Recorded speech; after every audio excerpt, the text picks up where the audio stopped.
All right, well, I sowed these trees back in the winter sometime. I think it might have been like January or February. It was deep, cold winter.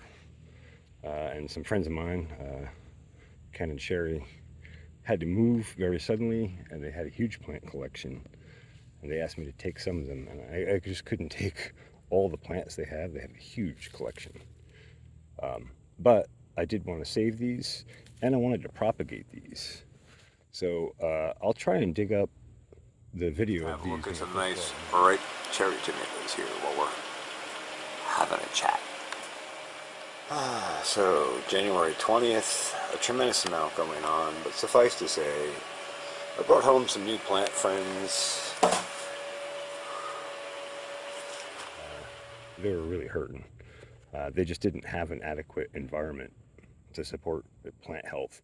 The biggest part of it, they had nice grow lights over them, but the biggest problem that they had was they were unable to control humidity around the plants because it was in the main house and the humidity was just too low for these plants to transpirate properly.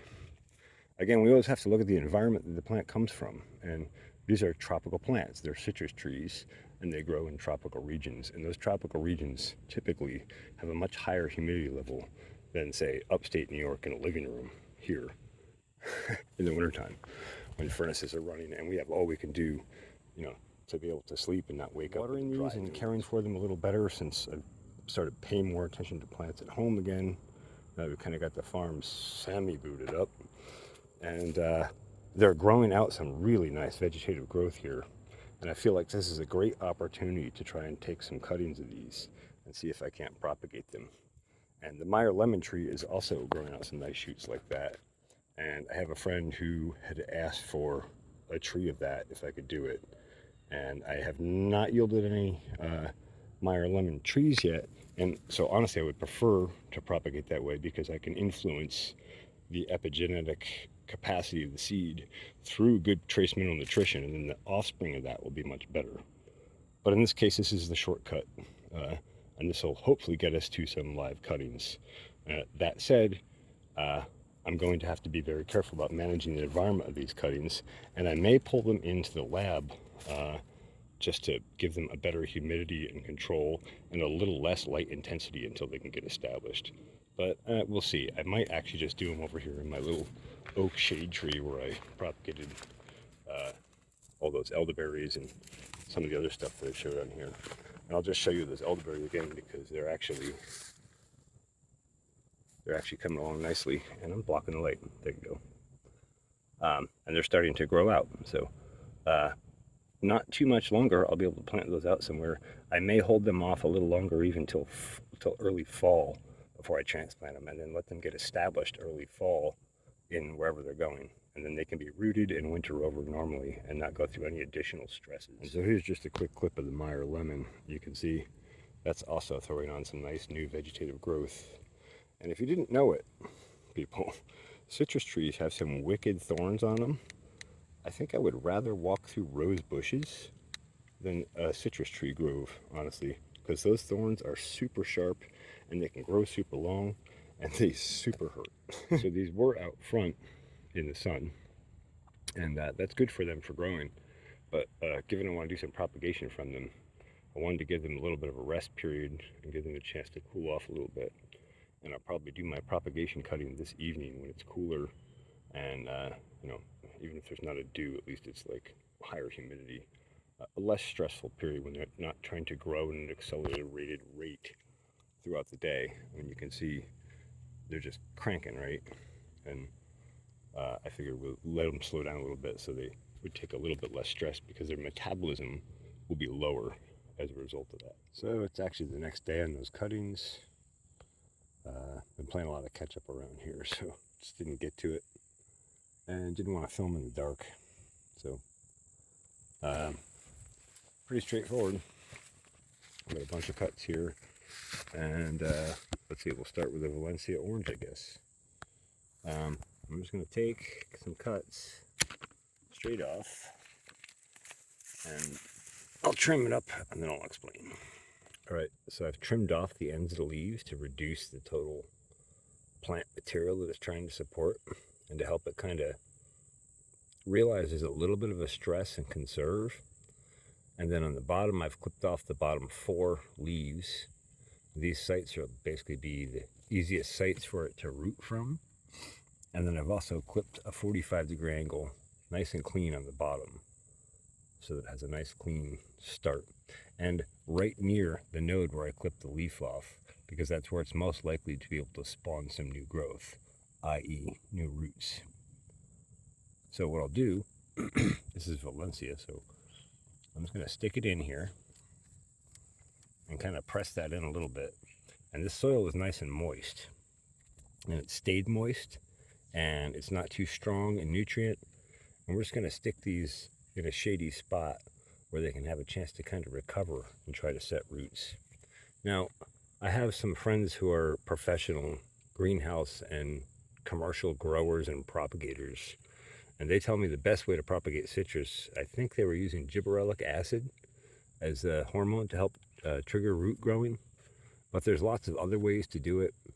I've had varying degrees of success with this method, and I figure we'll try this method again. If this is unsuccessful, then we'll switch over and try an air layering method. And I'll share that with you in the future. And I'll probably do that method in the future anyway, just to demonstrate. Right, so that's our Valencia orange.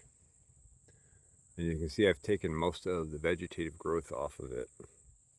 And I probably still, because this plant is growing so tall, and I know they want to control this in an indoor environment or greenhouse eventually, I probably will still come back and prune a little bit of this top back and encourage that growth to spread downward and outward and kind of branch out, because this tree has gotten very tall.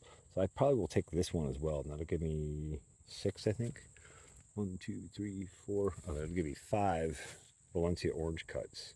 And hopefully we'll get 50% of those to live, so 2 to 3 maybe. So at the end of the day, I've given this plant quite a hacking between pruning new vegetative growth off it, and also I clipped a few of these tops off, like I said, just to help encourage that growth to sit down and spread out more rather than just climb and reach. Most trees, in general, orchard trees, will tend to try to climb and reach because they want to gain a vertical dominance over all the surrounding vegetation that would naturally be there. But in an orchard or a space where we can control the vegetation around them, we don't want that, because we don't want to have to climb 50 feet in the air to get a lemon. So I'm just going to do the same thing with the sanguinelli. So I'm just going to do the same thing with the sanguinelli blood orange. If you've never tried anything with blood orange or a blood orange, you should try them. They're one of the most delicious oranges I've ever tried. And ever since I've tried it, I've wanted to get a hold of a blood orange tree. And so I'm really stoked that Ken and Sherry asked me to care for these and said I could take cuttings of them, because I'm going to take a bunch of cuttings of them in hopes that we can get a few blood orange trees into our greenhouse and our orchard, so to speak, in the future. All right, so we only got 4 out of that one. But that is what it is. And this I pruned back fairly heavily, again, encouraging that growth back out. And these 2 plants are well established, and they will go right back out in the sunlight with the other Meyer lemon and be exposed to a good environment again right away. And then these guys will come back in, like I said, in some shadier spot and be allowed to kind of establish themselves, or at least that's the plan. I'm going to go take a few Meyer lemon cuttings and get a few of those in too, and then we're good.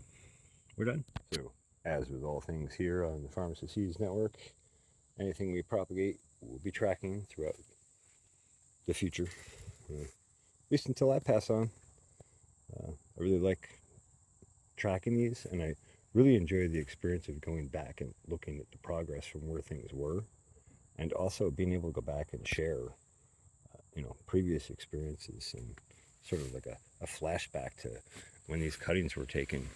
It'd be cool if these come through to jump back in 20 years and look at this. You'll be able to see giant trees that are fruiting from little cuts. So you can see we've got lots of nice vegetative growth here on the Meyer lemon as well.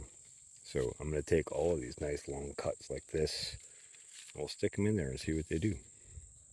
Maybe we'll get some more Meyer lemon. Yeah, we'll see. But let's just take a look through the greenhouse quick. You can see the lemon tree, and it's doing pretty good. And we got another lemon ripening on here, and a couple more. On the Arctic frost orange tree, we have some of our first flower blossoms coming on. That is really exciting to see.